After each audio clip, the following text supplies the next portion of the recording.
I'm Mary Liverati, your host. In case you didn't get the notice, we are recording this today. I'm trying to get it off my screen. I've got a little thing that says, got it. Again, I'm Mary Liverati and I'm your host. I'm a member of the Nevada Caregivers Coalition. We are a group of organizations, agencies, businesses, and individuals who provide care to individuals and loved ones across the lifespan. Hold on one second. For some reason, my screen is showing Marsha O'Malley, but I'm not seeing the slides. Is everybody seeing the slides? Okay. I'm seeing them now, Marsha. Sorry. Sorry for the interruptions, folks. We'd like to move over to our sponsors and give them a big thank you for our sponsor today, especially, which is Dignity Health. Dignity Health is also a member of our coalition. Be sure to check out all of the information and events on their website, dignityhealth.org. Hold on, folks. I am having trouble with the slides today. Okay, I'm sorry. I'm now with you, folks. Okay, again, a big thank you for Dignity Health, who has been a sponsor for several of our conversations and is our sponsor today. Okay. Every November, in celebration of the National Caregiving Month, Family Caregiving Month, we have a celebration of our own Nevada caregivers. We just had it in November, so if you haven't seen it, you can go to our website, which you can see the page up on the screen now, to view our highlights from our event this last year, which was November 2021. We really thank all of our caregivers that are out there and are so grateful all the work they do every day. So take advantage of that if you missed our caregivers recognition event this year. Next, we'd like to point out to you that you can stay connected with us by using our Nevada Coalition website. We encourage you to visit it, and you should see the website number or name at the bottom, nevadacaregiverscoalition.com. And on the website, you will find our blog, a calendar of events each month, and other information about caregiving. If you have any questions, you can also send us a message through our website so that we can try to cover topics in the future that would be of relevance and useful to you. We also have monthly meetings, and you can join our monthly meetings by going either to our website or going to our Facebook page. And we would encourage you to like our page on Facebook so that you can receive updates on our events. We meet on the second Wednesday of each month from 11:30 to 12:30. Currently, we're meeting on Zoom. Hopefully, we'll be able to meet together, which we did in the past, in the future. But we do that to discuss issues facing caregivers and to plan our upcoming events. Our next meeting will be on Wednesday, February 9th. If you're not a member, we encourage you to become a member by joining us either through the website or putting your name in the chat today. And if you put your name and contact number in the chat, we will follow up with you. Did I say number? Just put your contact through email will be fine, and we can email you. So a few reminders before we get started on Zoom etiquette. We will have time for questions after our panel gets done speaking. But if you have any questions or comments you'd like to make, please use the chat feature during their presentation. We would also like to request that you mute your microphone if you're not speaking, and we will invite you to unmute your microphone at a future time after the panelists have done with their remarks. If you have any problems with your internet connection today, we encourage you to jump out, close out of the meeting, and come back in. Many times that will correct that problem. But if you still have trouble, please send a private message to Marsha O'Malley, who is our technical assistant today, and she is managing the meeting, and we're hoping she can help you. Hopefully we won't have any internet problems, but you know how it is. All right, now we're going to move on to our speaker today. Our topic today is caregivers juggling work and caregiving tasks. But before we launch into this discussion today, we would like to have you take a poll. We're very interested in knowing how many of you are currently juggling work and caregiving, or if you've ever had been a caregiver and working outside the home. So you can see that question is up on your screen. So please go up there and say yes or no and submit it. Sometimes I mark yes and then I don't submit it. That's always a problem. All righty. Okay.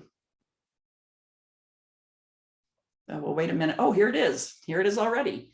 So here's the results. Let's see, 78% said yes, they are or have been a caregiver while working. And little less than a fourth said no, they haven't been. And we know that even if you haven't been, the opportunity may arise in the future. So we hope you'll find today's presentation useful.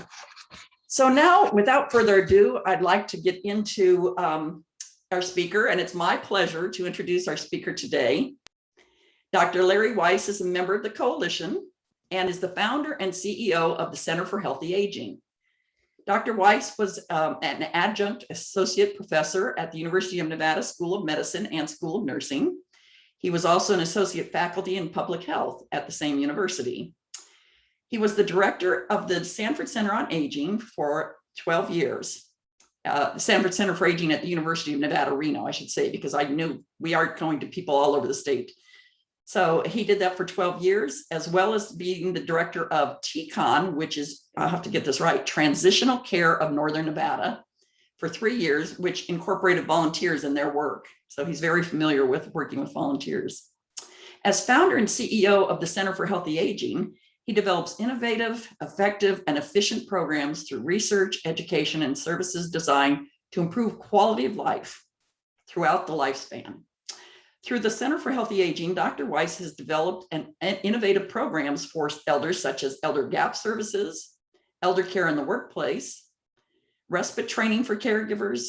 He also was involved with 2 programs with the AmeriCorps Vista Volunteer Program, which is a federal program that utilizes elder volunteers as he worked with them to provide volunteers as senior health advocates and in a senior healthy walking program.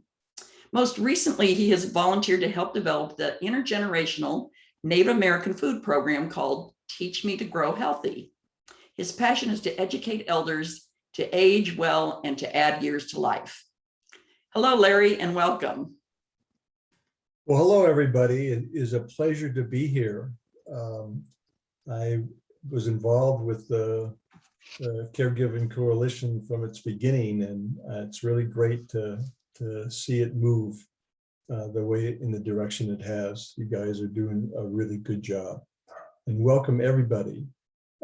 Caring for an aging loved one, as you all know, is one of the hardest and most demanding jobs someone could take on. An estimated 34+ million Americans provide unpaid care to adults over 50 each year. Working caregivers spend an average of about 18 hours per week providing care, in addition to their full or part-time positions. These unpaid caregivers are feeling the weight of balancing their personal and professional lives. With nearly 60% of them feeling that they must choose between being a good employee and being a good daughter or son. So working caregivers also feel that they are met with less understanding than working parents when it comes to requesting time off. 2/3 of employees caring for an aging parent feel their workplace is more accommodating towards those caring for a sick child than a sick parent. We need to change that. As a result, caregivers are forced to make hard decisions like turning down promotions, leaving work early, skipping out on opportunities for professional development, and even leaving positions they enjoy for something more flexible. All of this additional pressure and stress can have really adverse effects on their mental and physical health. In fact, more than half of caregivers have expressed feelings of depression and found it difficult to find time to care for themselves. Employers' costs of caregiving in the US is astronomical as well. Over 33 billion per year is estimated. These costs include replacing employees, absenteeism, crisis care, workday interruptions, supervisory time, unpaid leave, reducing hours from full to part-time, all of it costs money. In addition, research has found that employers pay about 8% more for health care of employees with elder care responsibilities compared to non-caregivers, costing the US employers about 13 billion more per year. Working caregivers reported fair to poor health with depression, diabetes, hypertension, pulmonary disease than the non-caregivers. Clearly, caregiving has an impact on health and well-being of us caregivers and the employer. We did a study several years back of Washoe County employees providing caregiving to their friends and family. And not only it costs the employee, but the employer, as mentioned. We found that Washoe County, it costs them about $1 million a year in lost productivity of employees providing care. I presented that to the commissioners at the time, and their response was next, which meant no response whatsoever. However, things have changed. Several of the county commissioners now have elder care responsibilities and are much more receptive. Plus, we have a new law, AB 190, that came into effect this last legislative session, which provides time, sick leave for caregiving. So employees really need to recognize the needs of their employees and provide them things like, leave, flexible work schedules, assistance in programming like discussion groups. We had some focus groups where they came at lunch and just talked about their caregiving responsibilities and some of the needs they had. And they really liked it. And it should be something that employers provide. And it doesn't take a lot. I mean, if it's just during lunchtime, maybe getting somebody in to help lead it, and also provide some training too. That could be done. And service information, which is very important. People don't know the services out there, especially in something like respite and respite care. So that's the kind of thing that we need to encourage employers to do. And above all, you need to take care of yourself as a caregiver. Did I stay within my 5 minutes? That's what I was given. Any questions, I guess, goes. Larry, before you go on to something else, I'd like you to explain respite, because, we toss that term around a lot and sometimes people don't know what we're talking about. So would you like to describe it for people?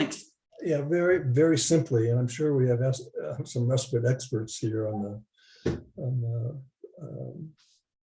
joining us.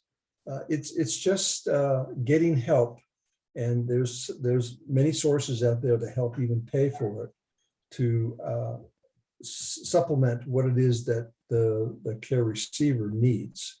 And so it gives you as a caregiver time off from providing that care. And it's really important, if you take that time off, not to work, but really do things that you like to do. So enjoy. I kind of think of respite as rest. You're right, Larry. It's time to restore, time to take time for yourself.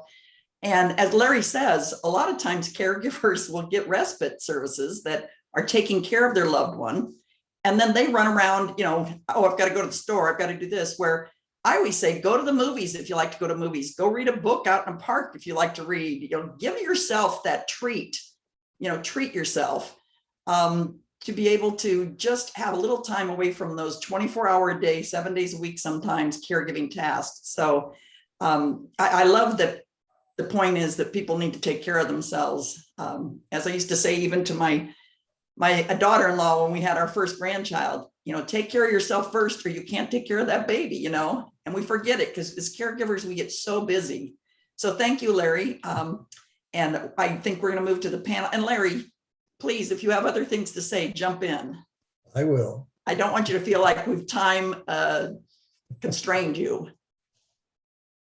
Not at all. I will. Thank you. Okay, good. So next we have Deanna Hearn. Deanna?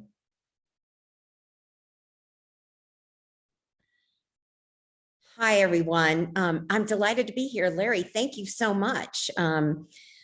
So I just wanted to give you a brief little introduction of my situation. So I have been a caregiver for 3 different family members, and I worked with all 3 of them over a span of, 12, 13 years, something like that. And the first was, before I get into it, let me just say, I am a member of the Nevada Caregivers Coalition. So I love this group. And so it's especially fun to be here today. So let me preface it with that. But the first one of my family members that I took care of was my husband. And I was working, fortunately, for a company that allowed me quite a bit of leeway. These were really important things for me at the time, but he was sick for a long period of time. So I actually had to take 2 family leaves during that time frame. So, but I had the kind of job that also was flexible, so that there were times I could sit at his bedside in the hospital, because he was actually in the hospital a lot and I was working for the hospital, and I could actually do some of my work at his bedside. So there was that. And then my father came to live with me after my husband passed. And we actually hired a caregiver to stay with him during the day. And then I took care of him at night and on the weekends. And then the last person that I cared for while I was working was my mother, who also came to live with me a number of years later. And I worked about 6 months at the hospital, and then really found that it wasn't flexible enough at that time. And so I quit working so I could work from home and have more flexibility with her and help take care of her. So those are sort of the 3 of the circumstances that I've had with 3 different family members and juggling the work and caregiving responsibilities. And just as an aside, I have used respite. So, I can certainly talk about that too, if there's a question about it.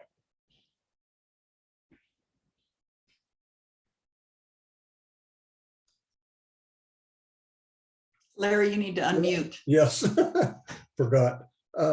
If there's any questions, we want to have it put it in the chat for either myself or for Deanna. Our next presenter is Marta Malone.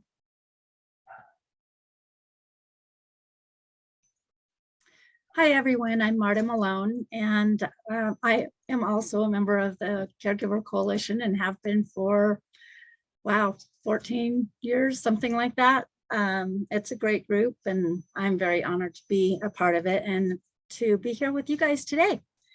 So I also have been a caregiver in various roles. My son, first off, lives with schizophrenia. And he was diagnosed at 18 years old. And gosh, next month he's going to be 41. So it has been a long haul with his situation. And my mom, when she was sick for 17 years. My dad was her primary caregiver, but in the last 5 years of her life, when things were getting a little bit more, she needed more and more care. I helped my dad, and I worked for a company at that time. And, I thought that they were pretty flexible about me taking time off. And in the end, I was let go.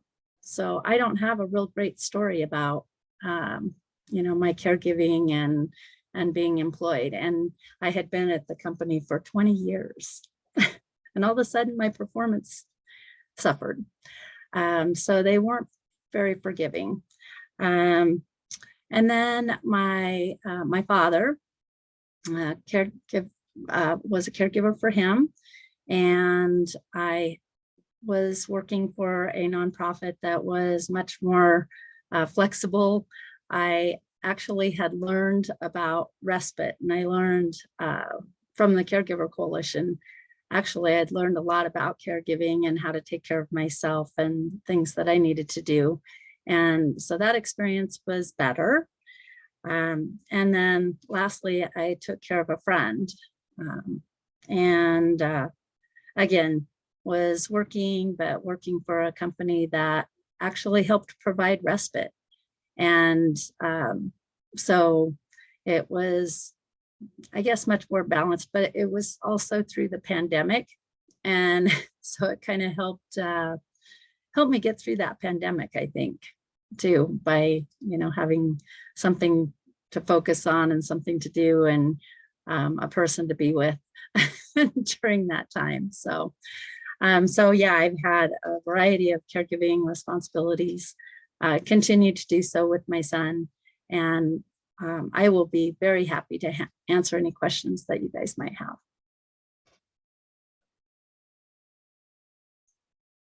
Thank you, Marta. Please, any questions, please put them in the chat.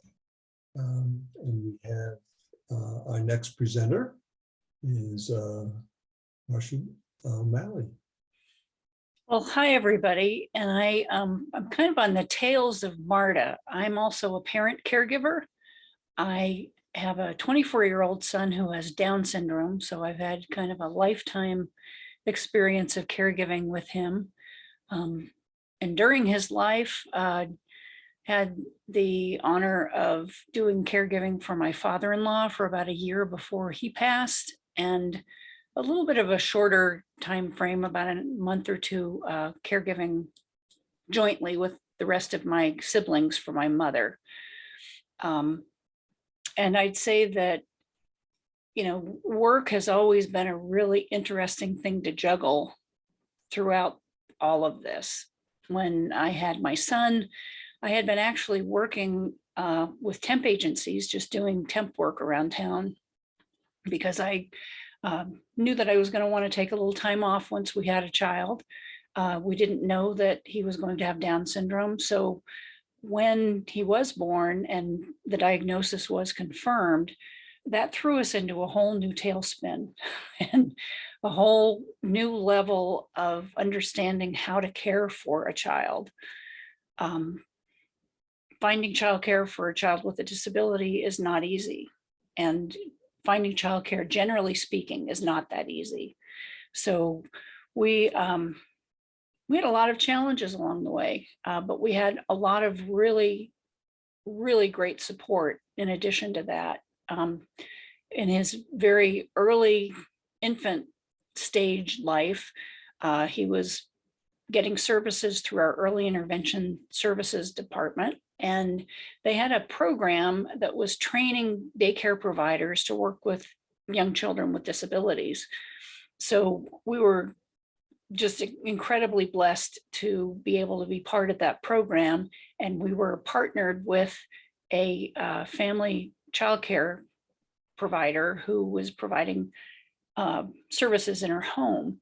So it was a really nice complement and a nice respite of sorts. I was just, when we were preparing for this panel and I was trying to think what would be important to share with you folks, I was remembering the first day we dropped him off at daycare. My husband and I went together. It was an unusual thing for us to both be in the same place at the same time. We made that little drop off and it was for 2 hours. And we thought, well, where do we go? what are we going to do now? So we stopped off at a Starbucks and had a cup of coffee together, had a chance to chat a little bit, and then we went and picked him up. And he was still alive. We were still alive. Everything was good. And that was the beginning of, quite a long journey. Childcare obviously was an issue, then school, special education services and supports. We later were connected with a respite program that was really a godsend. Again, it was an opportunity for us to have a big chunk of time to go do something else, or myself if I was there on my own. But the challenge with it was that the program required a minimum of 4 hours. And most of the things that I like to do, I hadn't ever timed, but I discovered took me about, like 2 hours. So what do you do after that? You kind of figure it out. So, as much of a gift as it was also a challenge to figure out what else to do. But through all of that, one of the things that I made a note of just before we went live today was that we've never had, our families don't live anywhere near us. So we don't have the ability to just say, hey, mom, can you take the kid? Or talk to a sibling and say, could you please take them for a weekend? My husband and I have never been away on a vacation together, ever, during the course of Ian's life. He came with us. I was pregnant when we went to Hawaii that year before he was born. So we joke about how, he's already been there. But that's something we're looking forward to. We're trying to figure out how that's going to happen in the next year or two. I think in terms of work, I made a lot of shifts over the years. As I said, I started out just doing temp work so that I had the flexibility to take time off when we had him. And then I was given the opportunity to work part-time through a disability project at the university that gave me the opportunity to be working, but to have the flexibility and to also have health benefits, which is huge, and from there, I moved on to working in the nonprofit sector and managed a statewide nonprofit for about 9 years. And as fulfilling and wonderful as that was, and it was during a time when Ian was in school, so I had a lot of ability to be working during the day for the most part. The job became overwhelming for me. We grew so much, which was wonderful, but it also meant that I had to do a significant amount of traveling related to my work. And that was at the same time that my husband did a lot of traveling for his work. And we had gotten to a point where one person would go out the door and be on their way to whatever thing they needed to be taken care of for their business. And the other person would be caregiving solo. And then the other person would come home, they'd tag team and be out the door. So it was no way to live. It was not, certainly not nurturing and giving me or my husband the space we needed to be the best that we could be. So I decided to leave the organization and start my own business. Any of you who are entrepreneurs know how ridiculous that might sound, that, oh, I'll have all this time. Well, it's not so much all the time, but it is the flexibility. I get to say when and how and what. And it did wind up being kind of a life-changing time for my family. And to this day, my son thanks me for doing that because he was really missing me. And he has made it a point to say, Mom, when you changed your job and you started your company, I'm so glad you did because I got to see you. And it was a pivotal point. He was just heading into middle school. So he was going into a new school, new teachers, new administrators. We had to set up a whole new set of special education supports for him. And I didn't know what that was going to look like. And I didn't know how much of my time was going to need to be dedicated to that. So making that shift made a huge difference. And I'm still running my business now. So it's been a really good I wouldn't even say compromise. It's not a compromise because I always had wanted to do this anyway. But it was a really important transition to make, and I'm very glad I did, and everyone in my family is. And I think the other point that you made, Larry, with your survey too, was that when I was running that nonprofit, I had all kinds of health issues going on, and I was not tending to them. Everyone else I was taking care of that I possibly could, the organization I was trying to manage, but I didn't take care of me. So that first year after I left the organization, before I launched my company, I spent a lot of time looking at my medical needs and catching up on what should have been done for the previous 5 years. So all those elements really ring true to me. And I think that as caregivers, you just get so caught up in making sure that everyone's okay, you forget to figure out, or am I okay?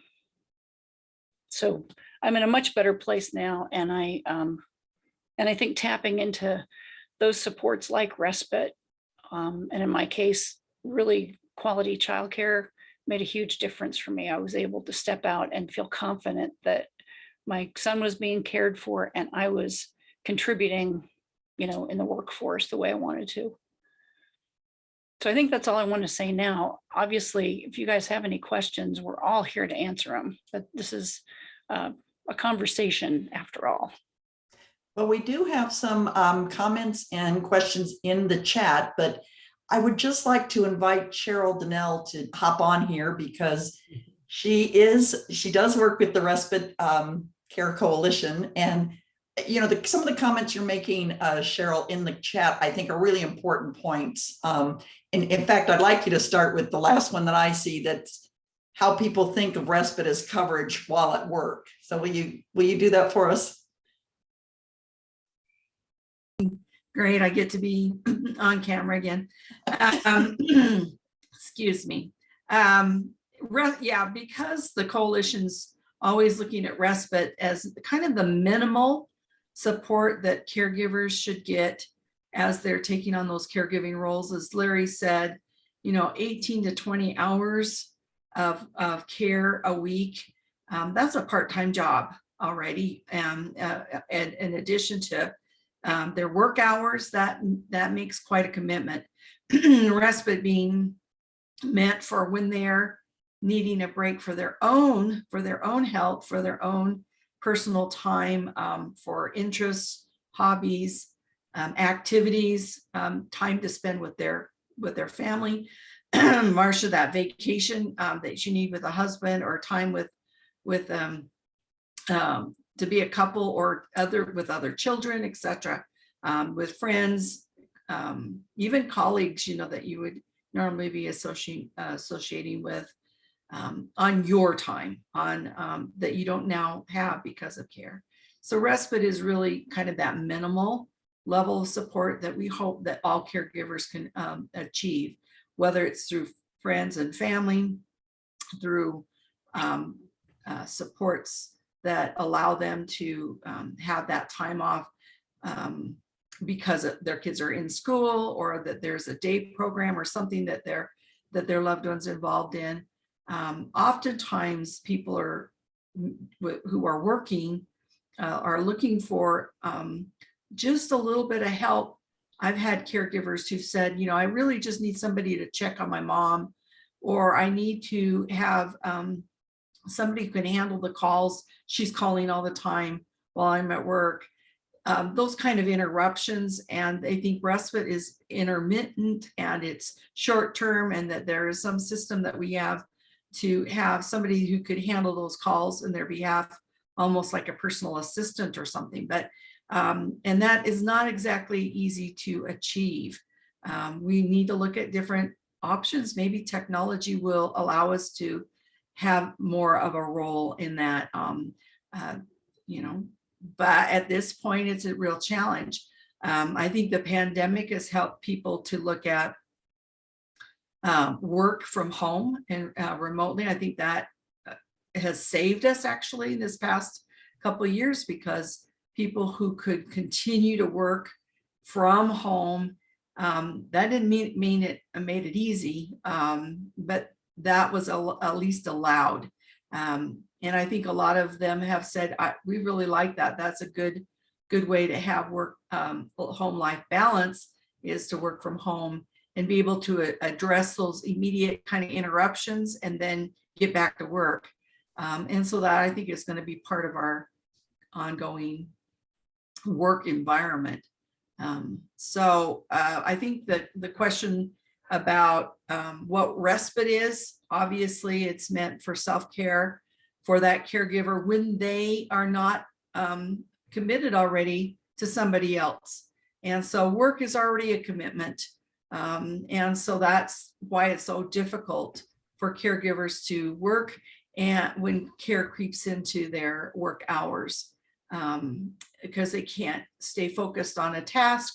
They can't complete, an assignment. And I've been a working caregiver for my son's 32 years too. So I certainly appreciate the challenges that come, and he's gone with me to so many meetings and been in the background on video conference meetings and different things that have been just part of our life. And, sometimes you can handle that in the work environment, and sometimes that's just not going to fly for the work that you are trying to accomplish. So that's kind of the question for each of you is, when did you realize that you were going to have a serious conflict with work, that one or the other wasn't going to fly anymore?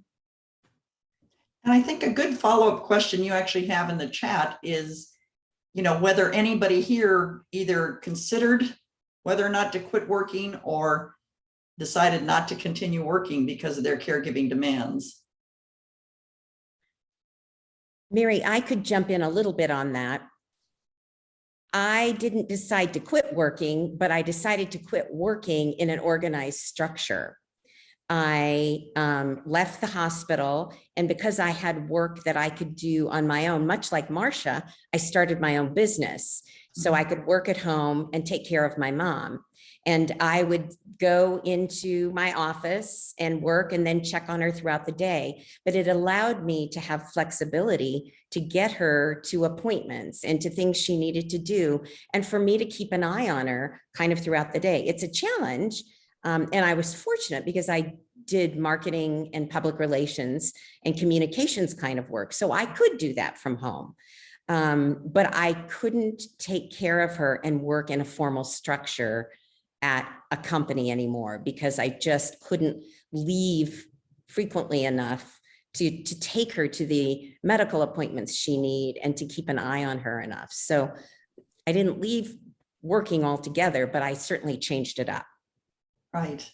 Well, Larry, you mentioned earlier, we just want to reemphasize the new legislation in Nevada that if you are a caregiver that's working and you have earned sick leave or earned paid leave, you can now take that to take a loved one to a doctor's appointment or some other caregiving tasks that you might have. So don't forget that. That's something new just this year, 2022. Larry, there was a question in the chat that was asked about when that Washoe County survey was done with the employers, and is it going to be repeated sometime in the future? The survey was done about 10 years ago. I mean, it was a long time ago, and I have nothing on the books to continue. We got shut down, as I mentioned, by the county commissioners, and it just was not worth pursuing at the time. Today, I think it's more viable to pursue. I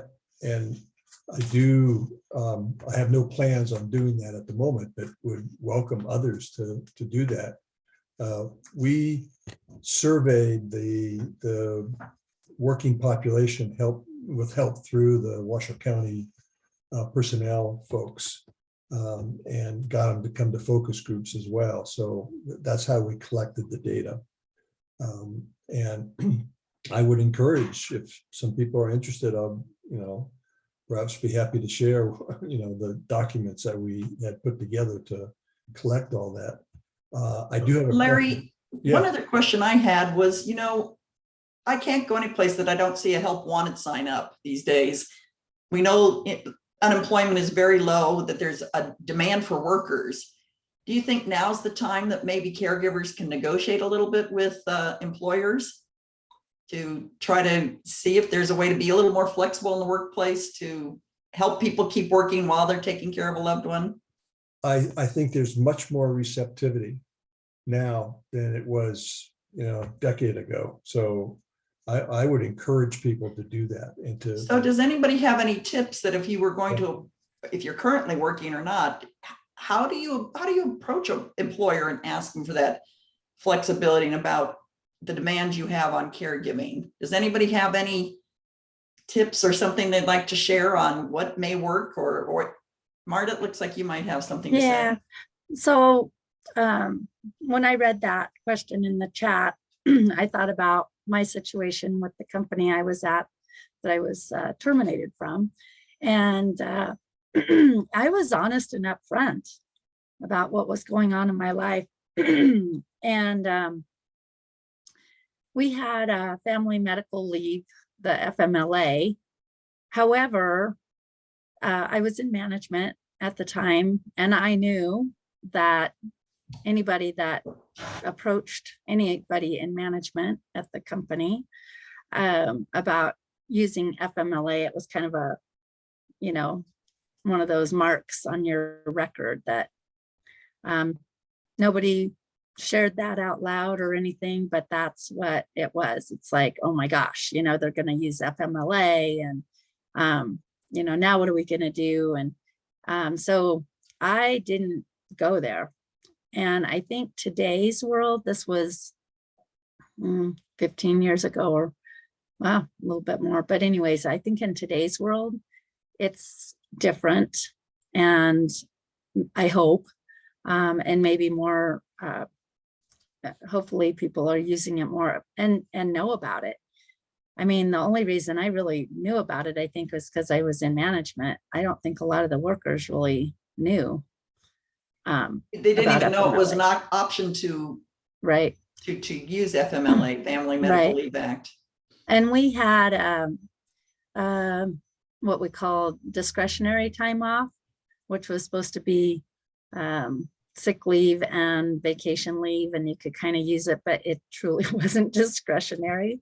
They kind of wanted to know, but yeah, I think it bit me in the rear end, just being honest and upfront about it at that point. But again, I think there's just like the legislation that's happening now, and using your personal time off and things like that, and to be able to use that towards caregiving is a really good thing. I think that maybe there's more attention being brought to it. I hope. But back then I wasn't in this field, and I didn't know about, Right. I guess that's one thing that we would encourage anybody that's in employment. Yeah, of course, it depends whether you're working for a big operation or a small mom and pop kind of business. But if there is an HR department, a human resources department, that's one of the first places to reach out to just find out what kind of flexibility there may be to help you.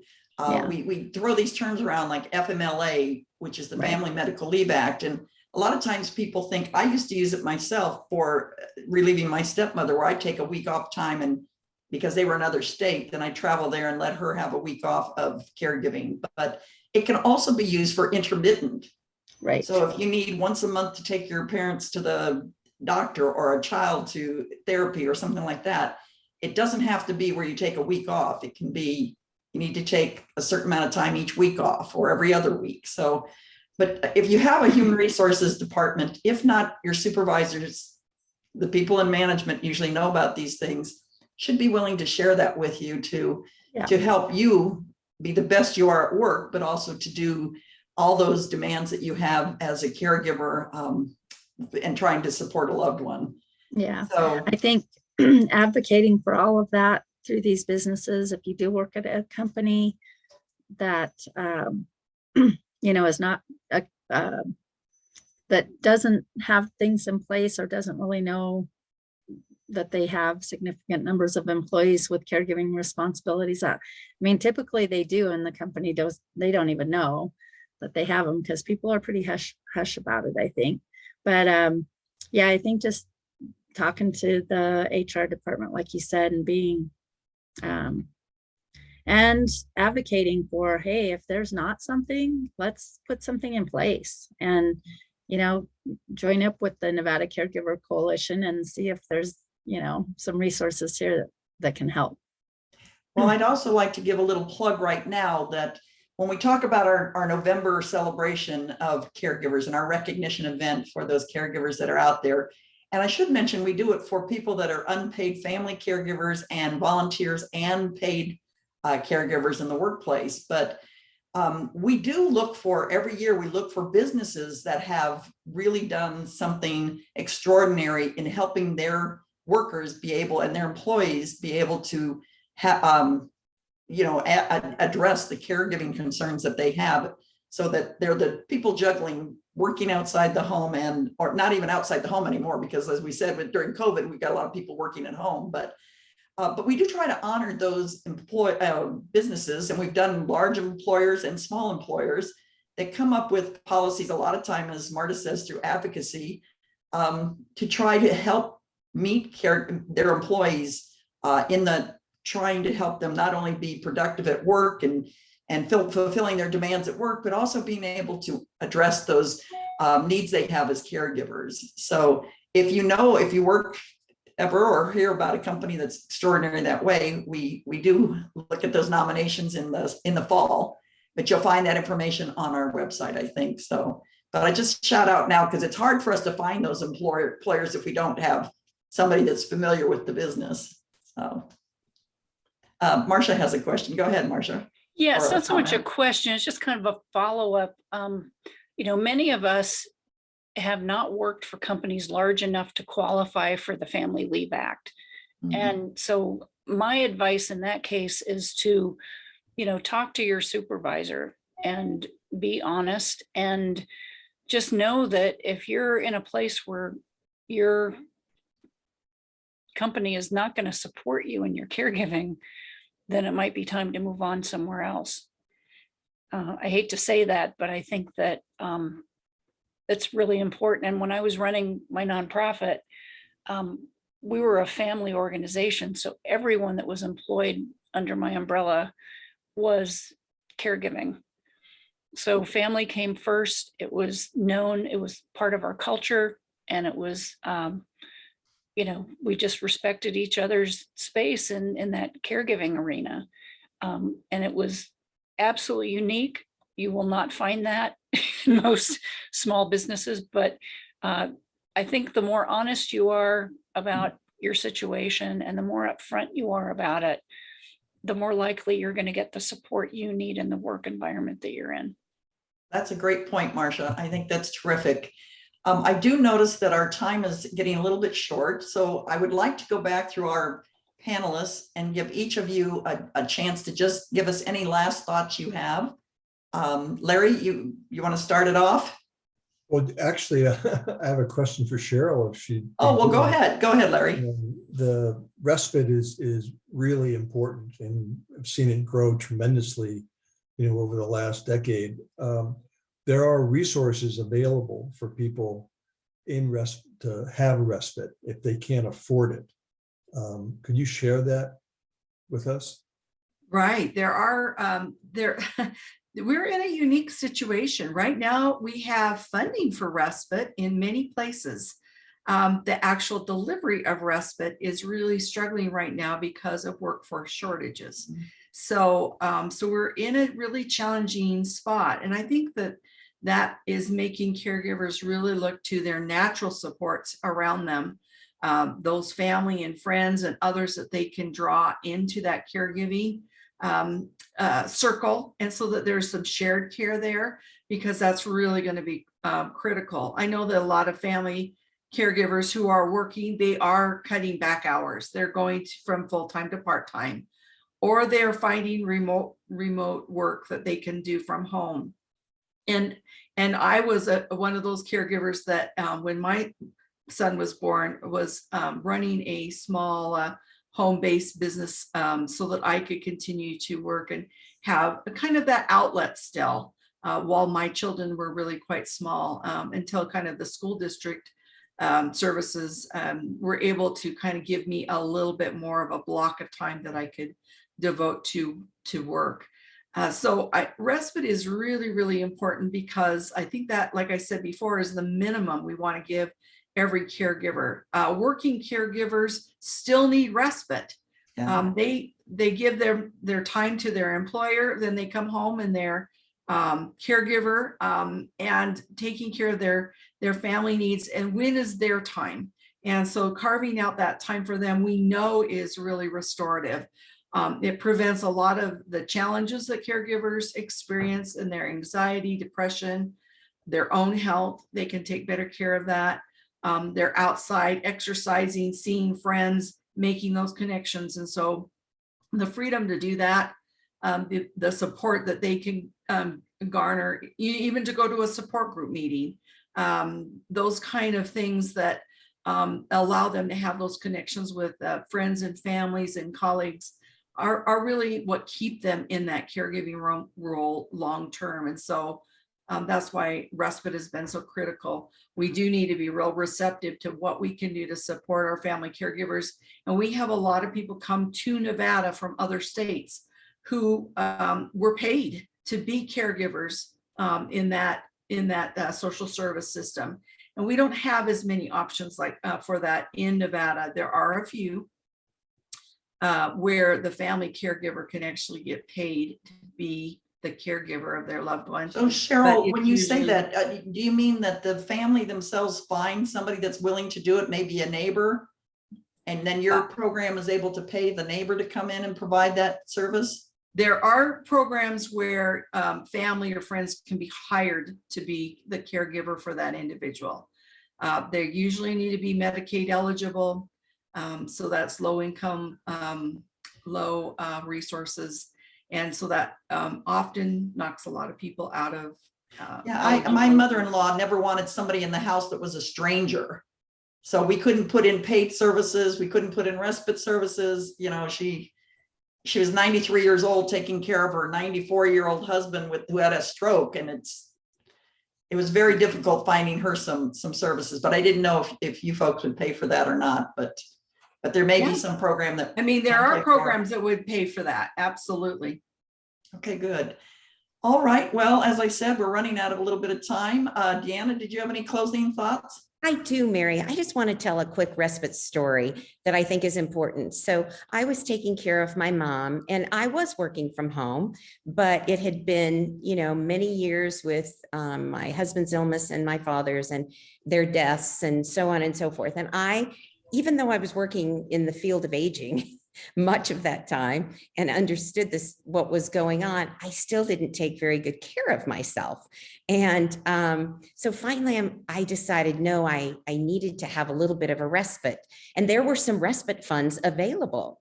So we got the respite funds. I actually had a friend come and stay with my mother, and I was going to spend 2 nights up at Lake Tahoe, go late in the day, spend 1 night and then 1 full day, and then be back home by like 9 a.m. the day after that. And so I got it all set up with my friend and got in the car. I didn't really realize how much I needed this, but once I got in the car and drove to Lake Tahoe, I sobbed the entire way. And I went, oh my gosh, how revealing is this, that I needed some time away and to have a break. So I just wanted to encourage everyone that sometimes you don't know it until you find yourself in the situation of allowing yourself to have it. And then all those emotions just flood out. So that's all I wanted to add. Marta or Marcia, either one of you like to have any last thoughts to share? The only thing that I would like to share is just if you are around people that, they have caregiving responsibilities and they're working, and, educate them as much as you possibly can.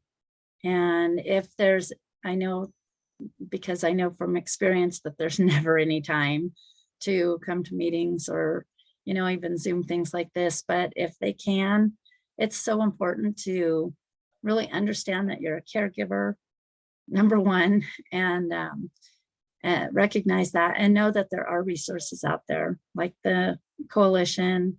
There's a lot that can help. So I would just encourage all of us to be advocates for other caregivers.